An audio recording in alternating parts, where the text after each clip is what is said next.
Dr. Beth Graham's mission to contact the Voidborn succeeded beyond anyone's expectations.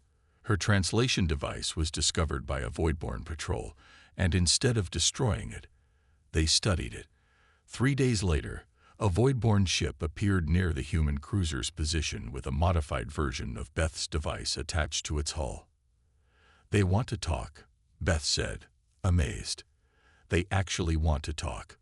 What followed was the first real communication between humans and Voidborn. Through the crude translation system, humans learned the truth. The beings called themselves the Mirketh, not Voidborn. They had lived peacefully in their region of space until Confederation mining operations had destroyed several of their nursery worlds. What the Confederation saw as aggression had been the Mirketh trying to protect their young. As this information spread, Earth's leadership made a bold decision. President Laura Mitchell herself traveled to space to oversee direct negotiations between all three parties. The meeting would take place on a neutral space station, with equal representation from Earth, the Confederation, and the Mirketh. Commander Skalath was ordered to attend, though the Council had also secretly instructed him to prepare for possible military action against both humans and Mirketh if negotiations failed. The space station buzzed with tension as representatives gathered. The Mirketh Supreme Consciousness, a massive version of their kind, entered the chamber with a delegation. Its translator converted its clicks and vibrations into words. "We did not seek this war," it stated. "We sought only to protect our future generations." President Mitchell nodded. "We understand protection. On Earth, many species will fight to the death to protect their young." Council member Vrexin spoke for the Confederation. "Your kind attacked without warning. You destroyed entire colonies. After you destroyed our nursery worlds, the Supreme Consciousness responded. Did you even check if the planets you mined were inhabited?" The truth became clear to everyone present. The Confederation's expansion policy had never included proper checks for non-traditional life forms. The Mirketh communicated in ways the Confederation had not recognized as intelligent, so they had been classified as aggressive animals, not as civilization. As tensions rose in the meeting room, Kevin Bradley, a former soldier who had fought on the front lines, stepped forward. "On Earth," he said, "we have a long history of fighting each other, but we also have a history of finding peace after war. Sometimes the bravest thing isn't to keep fighting, but to stop." Susan Clark, who had helped design the improved translation system, added, "Both your civilizations are older than ours, but maybe that's why we can see this differently. We're used to adapting, to finding ways to live in difficult conditions. Could you not adapt to living as neighbors rather than enemies?" The negotiations lasted for days. Commander Skalath found himself increasingly supporting the human position against his own council's instructions. The Mirketh, once they could properly communicate, revealed they had no interest in conquest, only in protecting their territory and recovering their damaged nursery worlds. Finally, an agreement was reached. The Confederation would withdraw from contested systems. The Mirketh would cease all attacks. A buffer zone would be established between their territories, and Earth would provide representatives to monitor the agreement, serving as peacekeepers between the ancient civilizations. As the treaty was signed, Commander Skalath approached President Mitchell. "When I brought humans into this conflict," he admitted, "I thought I was unleashing perfect warriors. I never expected you would become perfect peacemakers instead." President Mitchell smiled. "On a death world like Earth, survival sometimes means fighting, but long-term survival always means finding ways to cooperate. That's a lesson our species learned the hard way." As humans prepared to take their new role in the galaxy, Commander Skalath faced the Confederation Council. Many called for his punishment for defying their orders to prepare for eliminating both threats. "The humans have a saying," he told the Council. "Sometimes to win, you must be willing to lose. I lost the war we wanted, but I helped find the peace we needed." Across the galaxy, former enemies began the slow process of rebuilding. The Deathworlders from Earth, once feared for their capacity for violence, became known instead for something else: a remarkable ability to turn enemies into allies. The information from the Voidborn command ship spread through human ranks despite Confederation efforts to contain it. Earth's military leaders demanded answers. Ambassador Julia Winters, who had recently arrived from Earth to represent human interests, called an emergency meeting with Commander Sclath. "We need to know the truth," Julia insisted, facing the alien commander in his private chambers. Did the Confederation provoke this war? Sclath's skin shifted through shades of blue and gray before settling on a dull purple.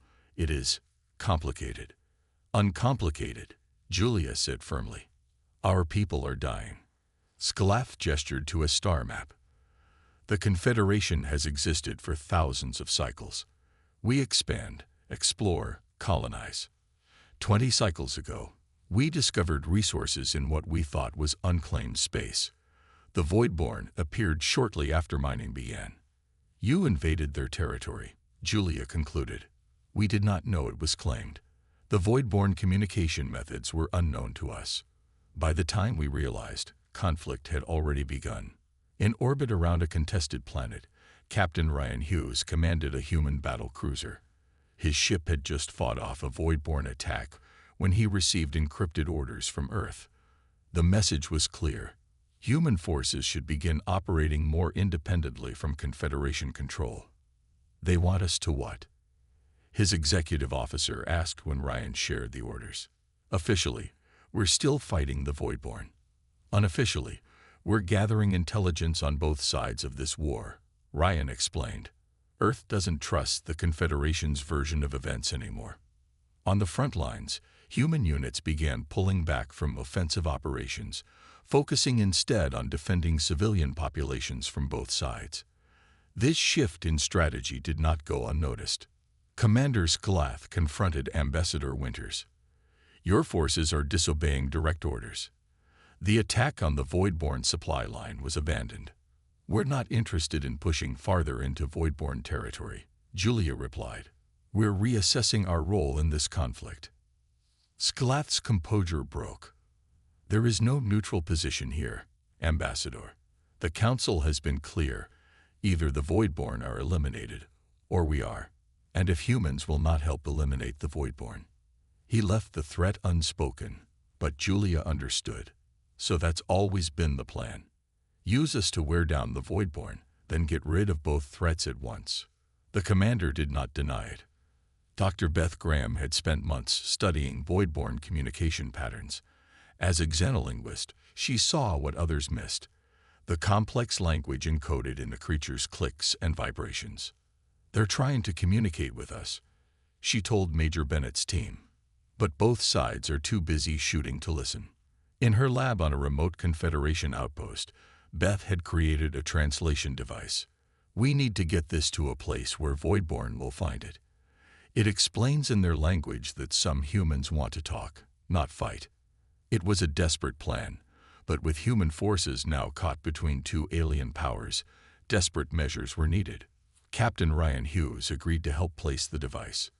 His cruiser would drop Beth and a small team near a known Voidborn outpost, then return after 48 hours. "This is either the bravest or stupidest thing I've ever authorized," Ryan told Beth as she prepared to leave. "If you're wrong about them being willing to communicate." "I'm not wrong," Beth said with quiet confidence. "They're scared, just like us. Nobody wants this war to continue forever." As Beth's team departed, word reached them that Confederation forces had begun disarming human units at several outposts. The official explanation claimed it was for security protocols, but the message was clear: humans were no longer trusted allies. Commander Sclath watched these developments from his command ship. The Council had given him new orders: prepare for the containment and neutralization of the human threat once the Voidborn situation was resolved. The humans had proven too dangerous, too unpredictable, too willing to question orders. "Was this always the plan?" his aide asked quietly. "Not my plan," Sclath admitted, "but perhaps it was inevitable. We asked the Deathworlders to save us, never considering that we might need saving from them too." 3 months into the war, The Voidborn changed their strategy. They no longer attacked in predictable waves. They studied human tactics and developed counters. During a battle on the mining colony of Proxus, human casualties reached their highest point yet. Major Steve Bennett stood in the command center, looking at the holographic display of the battlefield. His special operations team had been called in after standard units failed to hold their ground. "They're targeting our communication systems first," Steve observed. "Then they isolate small groups of fighters." Nicole Ward, the team's tech specialist, nodded. "They're adapting to us, just like we adapted to them." The Confederation scientists Axetal joined them at the display. The tall, willowy alien had 6 eyes that blinked in sequence. "The Voidborn show unusual intelligence for what we thought were simply organic weapons." "What do you mean, organic weapons?" Steve asked. Hextall shifted uncomfortably. "The Voidborn were initially believed to be created, not evolved. Biological weapons that escaped control." Steve exchanged glances with Nicole. More information the Confederation had kept from them. After the difficult victory at Proxus, Commander Skalath called for a new approach. "We need to understand the enemy better. I am authorizing a mission to infiltrate a Voidborn command vessel." The Confederation Council opposed the plan. "Impossible," Council member Frexen declared. "No infiltration team has ever returned." "No Confederation team," Skalath corrected. "The humans might succeed where we have failed." Major Bennett selected his best people for the mission. Nicole for her technical skills, Paul Rodriguez for combat expertise, and 3 others with specialized training. They would use a captured Voidborn shuttle to approach the command ship undetected. "This is a reconnaissance mission only," Skalath told them. "Gather information about Voidborn communication systems and return. Do not engage unless absolutely necessary." The stolen shuttle launched from the Confederation cruiser, its systems modified to emit Voidborn signals. Nicole had studied the alien technology for weeks to make these changes. "It's fascinating," she told Steve as they approached the massive Voidborn vessel. "Their tech is completely biological. It grows rather than being built." The command ship was enormous, at least 10 times larger than the biggest Confederation vessel. Its surface looked like dark metal, but moved slightly, as if breathing. "That's disturbing," Paul muttered as they found a docking point. "The whole ship is alive." Inside, the corridors were warm and humid. The walls pulsed with faint light, illuminating paths through the ship. The human team moved carefully, their sensors scanning for Voidborn life signs. Nicole connected her equipment to what appeared to be a data node. "I'm getting something," she whispered. "It's strange. Not just tactical data. There are messages, communications between different Voidborn ships." "They talk to each other?" Steve asked, surprised. "More than that. They're discussing strategy, sharing concerns."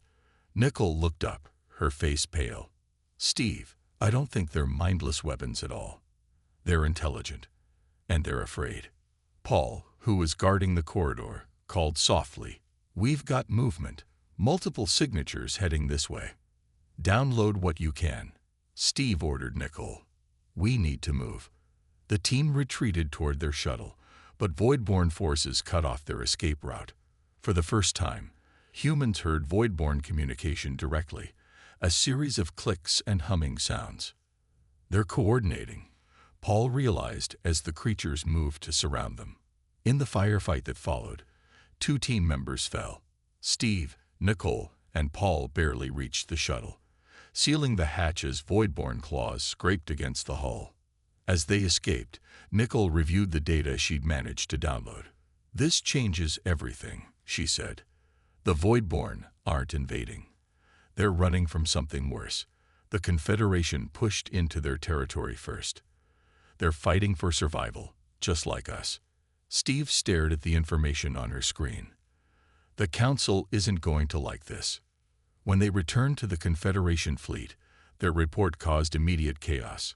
Commander Skalath ordered the information classified, but rumors spread quickly.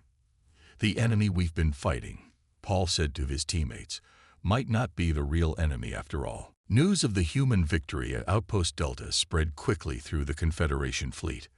More human battalions joined the war effort, deployed to critical locations across Confederation space. Each new report showed the same pattern.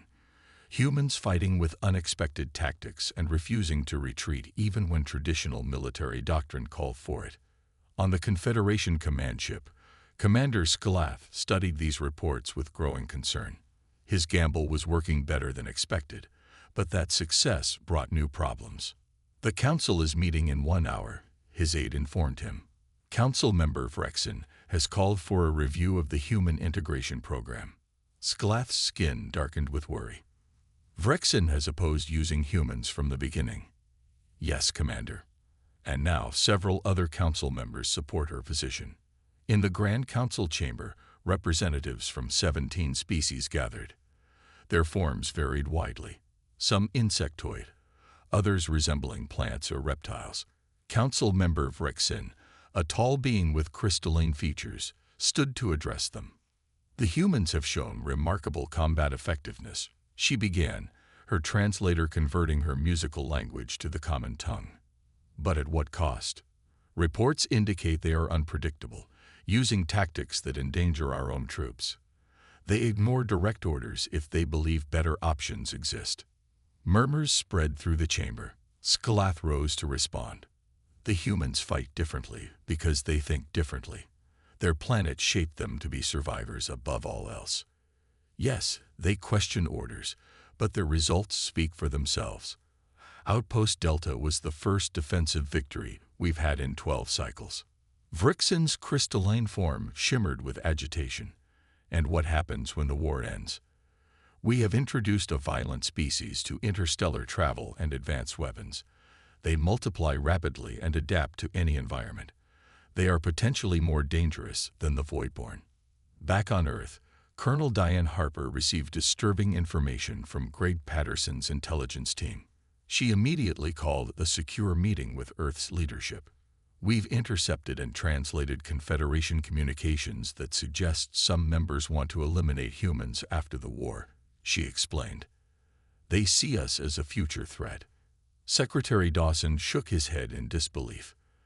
"They came to us for help, and now they're planning to betray us." "Not all of them," Greg clarified. "Commander Skalath appears to be defending our value. But there's a growing faction that fears what happens if humans gain too much influence."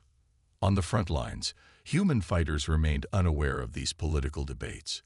Lieutenant Jack Morrison's battalion had been moved to a contested planet called Theron II. The blue-green world reminded the humans of Earth, though its gravity was slightly lower and its days longer.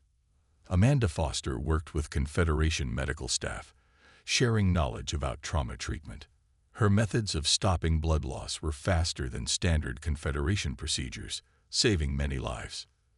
"Your species evolved efficient clotting mechanisms," a Confederation doctor observed. "A response to your planet's predators, I assume." Amanda nodded. "When you live on a world where everything can kill you, your body adapts." Meanwhile, Eric Daniels continued monitoring Confederation communications. He brought Jack a troubling report. "There's talk about restricting technology transfers to Earth," Eric said quietly. "Some high-ranking officials think we're learning too much, too quickly." Jack frowned. "Keep this between us for now. The mission comes first." The Voidborn launched a major offensive against Theron II 2 days later. They seem to have adapted their tactics, specifically targeting human units with overwhelming numbers. "They've identified us as the bigger threat," Jack realized as he coordinated the defense. "They're learning." During the battle, a Confederation retreat order came through. Senior Officer Kthul expected the humans to fall back with the other units. Instead, Jack led his battalion in a flanking maneuver that caught the Voidborn by surprise. "Belay that retreat order," Jack told his troops. "We can hold this position." Kthul was furious. "You disobeyed a direct command." "And we saved the Eastern Defense Grid," Jack responded calmly. "Sometimes you have to adapt to survive." Kthul's skin turned a deep purple. This is exactly what Council Member Frexen warns about. You humans cannot be controlled.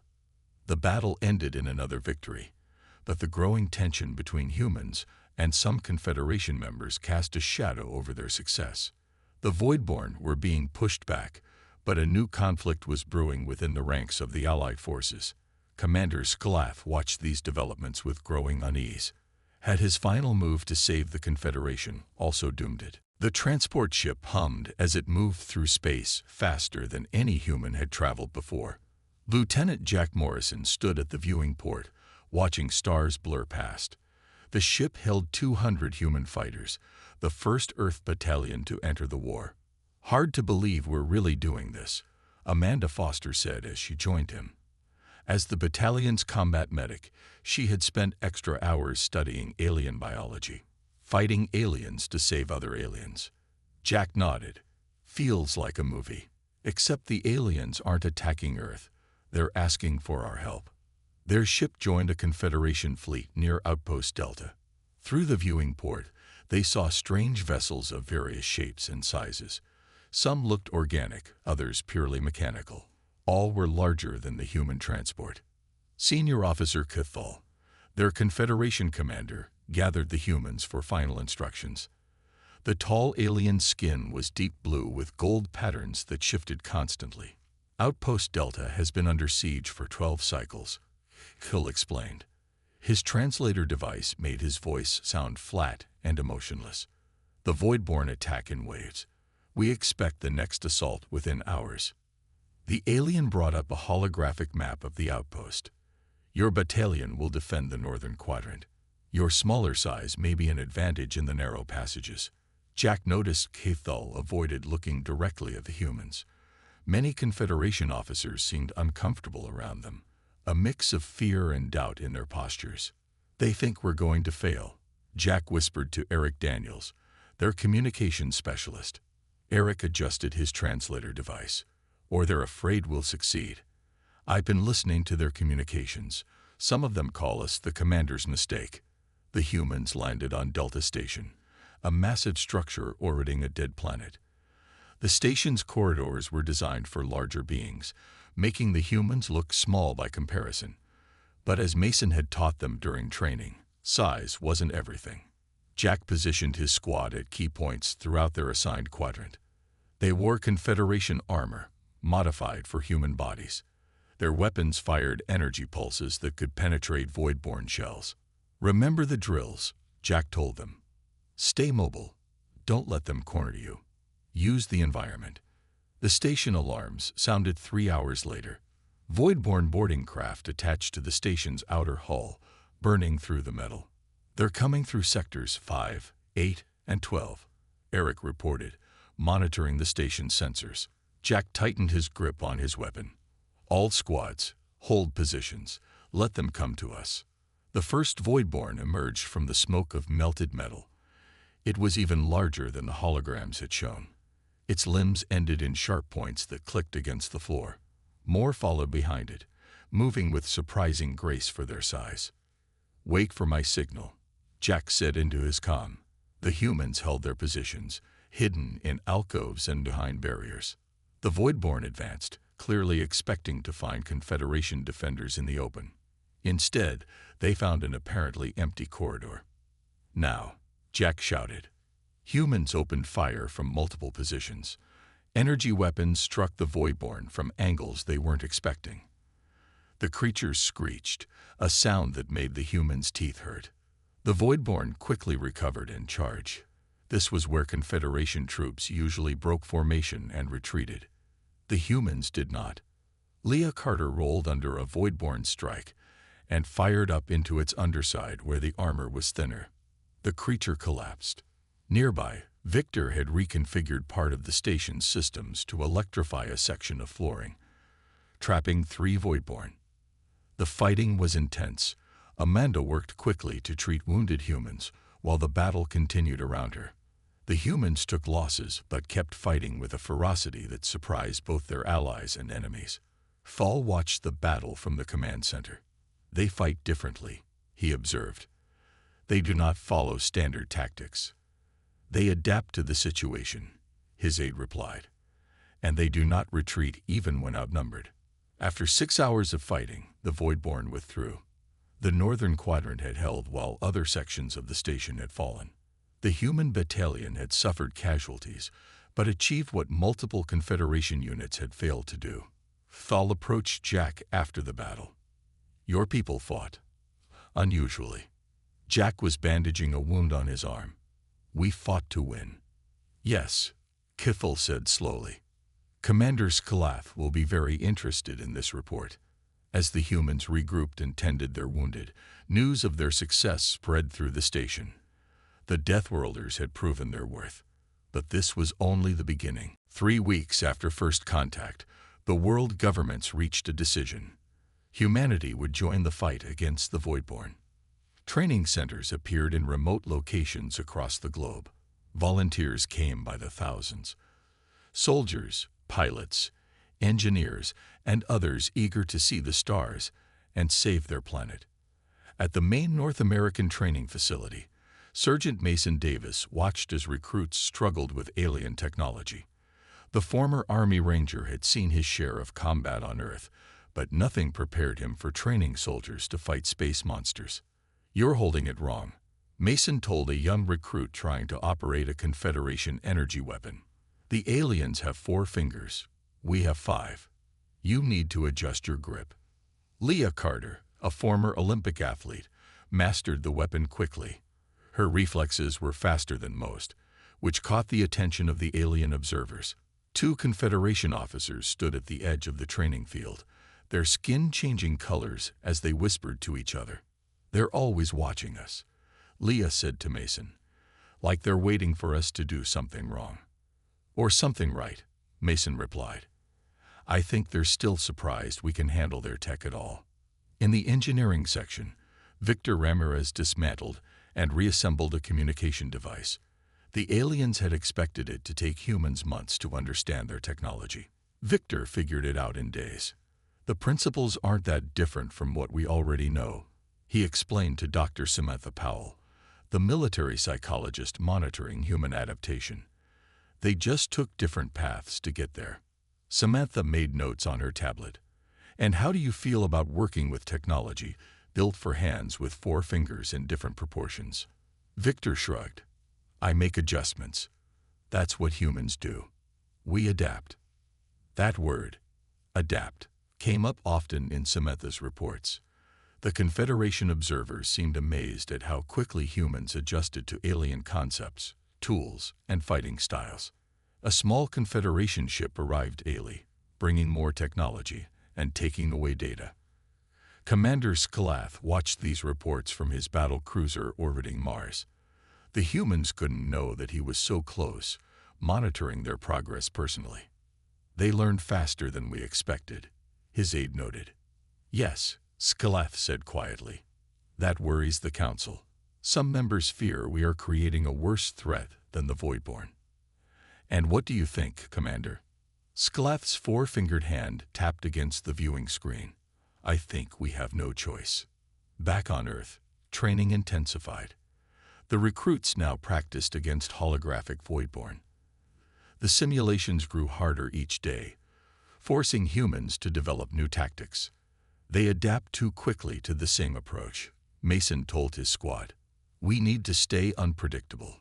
Using their size against them works, Leah suggested. They're bigger, but that makes them slower in tight spaces. The squad nodded in agreement. They had learned that Voidborn fighters might be stronger, but humans had advantages too: speed, flexibility, and creative thinking. Not everyone was enthusiastic about the alliance. Greg Patterson worked in intelligence, analyzing Confederation communications. He brought his concerns to Colonel Diane Harper, the military liaison with the aliens. They're not telling us everything, Greg said, showing her translated messages. They refer to humans as the last resort and the containment problem. I think there's more to this war than they're sharing. Diane frowned. Keep digging, but be discreet. We need their help as much as they need ours right now. As training continued, the first transport ships arrived. massive vessels that would carry human fighters to the front lines of a war light years away. The sight of them hovering above the training grounds made everything real. Diplomat Therese addressed the 1st Battalion of human fighters. "You will depart tomorrow for Outpost Delta. It is currently under siege by Voidborn forces. You will be the first humans to engage the enemy." Mason looked at his squad. Leah, Victor, and 20 others who had trained day and night. They were ready, but would it be enough? "Listen up," he told them that night. "Whatever happens tomorrow, remember this. These aliens think we're dangerous because we come from a tough world. Let's show them just how right they are." Word of the alien visitor spread quickly. Within 24 hours, the remote Air Force base transformed into a makeshift diplomatic center. Military trucks brought equipment while helicopters delivered government officials, scientists, and language experts. Secretary Richard Dawson arrived with a team of diplomats. As the highest-ranking government official present, he took charge of the rapidly developing situation. "We need to understand exactly what they want from us," Dawson said during the hastily organized briefing, "and what this war is all about before we commit to anything." Lisa Holloway nodded. The diplomat seems willing to share information, but I'm concerned about their view of us as, what did they call it? Deathworlders. Kate Reynolds, the lead linguist, looked up from her tablet. "It's fascinating, really. They classify planets on a scale of habitability. According to their standards, Earth is extremely dangerous. High gravity, volatile weather, diverse pathogens, and countless predators." General Banks frowned. "So they think we're dangerous because our planet is tough." "Not just that," Kate explained. "They're amazed we survive here at all. To them, we're like creatures who live comfortably in a fire pit." The meeting with diplomat Therese resumed in a temporary structure set up near the alien craft. The copper-skinned alien seemed nervous, its 4 arms moving in small, controlled gestures. "I will now show you the enemy we face," Therese said. A device in the center of the room projected a 3-dimensional image of space. Stars and planets appeared, then red markers spread across them like a disease. "The Voidborn began their expansion here." Therese pointed to a distant star system. "They consume all organic matter and convert it to more of their kind. They feel no pain, fear, or mercy. They simply expand." The humans watched in silence as entire star systems turned red. "We have fought them with everything we have," Therese continued, "but they adapt to our weapons and tactics quickly. The Confederation includes 17 spacefaring species, yet none evolved in conditions as harsh as Earth. We believe this gives humans unique advantages." "What exactly makes humans special?" Frank Summers asked, still suspicious. Therese blinked slowly. "Your endurance exceeds any species we know. You can run until your prey collapses from exhaustion, a hunting method that terrifies most sentient beings. Your bodies repair themselves from injuries that would kill others. You can survive extreme temperature variations without technology. And your minds." The alien paused. "Your creativity in warfare is unmatched. You turn anything into weapons." Dr. Alan Wright leaned forward. "Can you show us what the Voidborn look like?" The hologram changed to display a creature that resembled a cross between an insect and a reptile. It had multiple limbs ending in sharp points and no recognizable face, just sensory organs scattered across its armored body. "They stand 3 times the height of an average human," Therese explained. "Their outer shell resists most conventional weapons." General Banks studied the image carefully. "And you want us to fight these things? With what? Our technology is nowhere near yours." "We will provide everything you need," Therese said. "Ships, weapons, armor. We need your minds and bodies, your instincts and determination." "What's in it for Earth?" Secretary Dawson asked. "If we win, the Confederation will share technology that would advance your civilization by centuries, medical knowledge that could end disease, clean energy, and Earth would gain membership in the Galactic Confederation." "And if we refuse?" Lisa asked quietly. Therese's skin darkened slightly. The Voidborn will eventually reach Earth. They are still many light years away, but they will come. And when they do, you will face them alone. The room fell silent as the implications sank in. We need volunteers, Therese continued. Your best warriors, thinkers, and leaders. They will train with Confederation technology and join our forces. Time is running out. Secretary Dawson stood up. We need to consult with our world leaders. This decision affects all of humanity. Of course, Therese agreed. But please understand, every cycle we delay, another system falls. As the meeting ended, Frank approached Lisa. They're scared of us, but they need us. I'm not sure how I feel about that. Lisa watched the alien diplomat speaking with Kate Reynolds, who was recording every sound and gesture. I think, Lisa said slowly, that we're about to find out just how deadly Deathworlders can be. Commander Skalath stared at the holographic display as another Confederation outpost winked out of existence. That made 12 star systems lost in 12 cycles. His four-fingered hand trembled as he dismissed the projection. The room fell silent as the other officers waited for his response. We cannot win this war with our current strategy, Skalath said. His voice was calm despite the growing knot of fear in his chest. The Voidborn adapt too quickly to our tactics. Senior strategist Pelamok shook her elongated head. We have used every weapon in our arsenal. Every species in the Confederation has contributed their best warriors. Not every species, Skalath said quietly. The room grew even more silent. Helmok's skin shifted from green to pale blue, a sign of extreme alarm among her kind. You cannot mean the humans, she whispered. I do. Officer Grittle slammed his fist on the table. The Deathworlders. They are quarantined for good reason. Their planet is a nightmare of predators, diseases, and extreme weather, yet they not only survive but thrive there. Their history is written in blood. Exactly, said Skalath. And we need that savagery now. Lisa Holloway was having a normal day at NASA when the alarms began to sound. As senior astronaut on staff, she was called to the emergency briefing room. The director looked pale. We have an unidentified object on approach, he said. It's slowing down. Definitely not natural and not one of ours. Lisa felt her heart race. First contact. Maybe, or maybe the end of the world. The military is scrambling jets, but whatever this thing is, it's moving like nothing we've ever seen. The object landed not at NASA, but at a remote Air Force base in Nevada.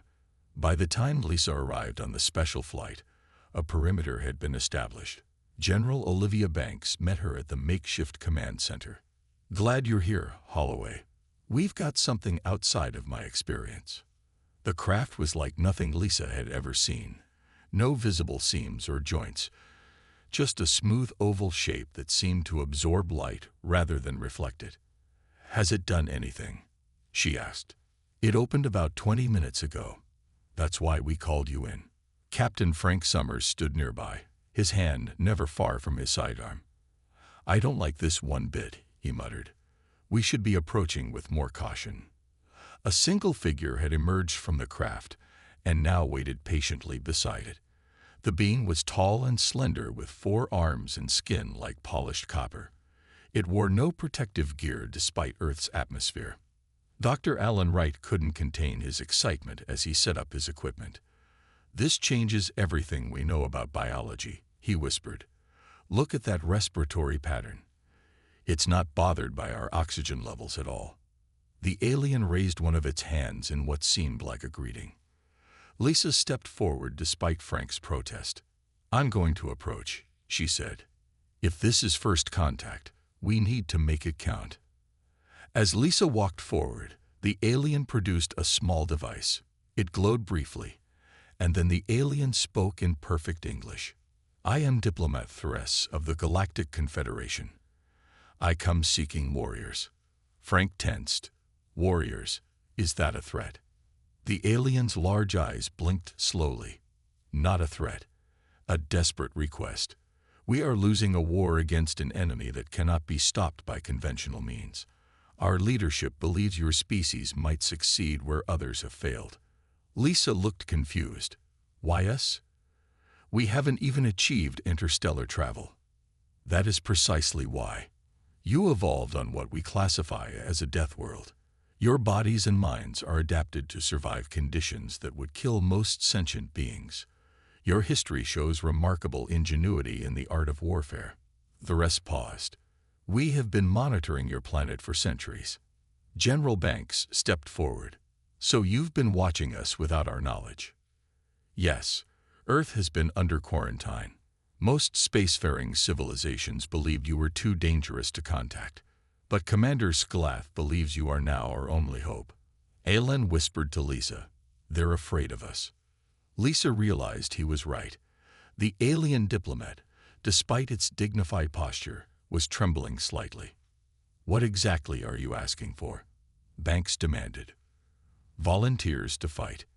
In exchange, we offer technology and knowledge that would advance your civilization by centuries, and a place among the stars when the war is won." Theresa's voice became softer, "If it can be won at all."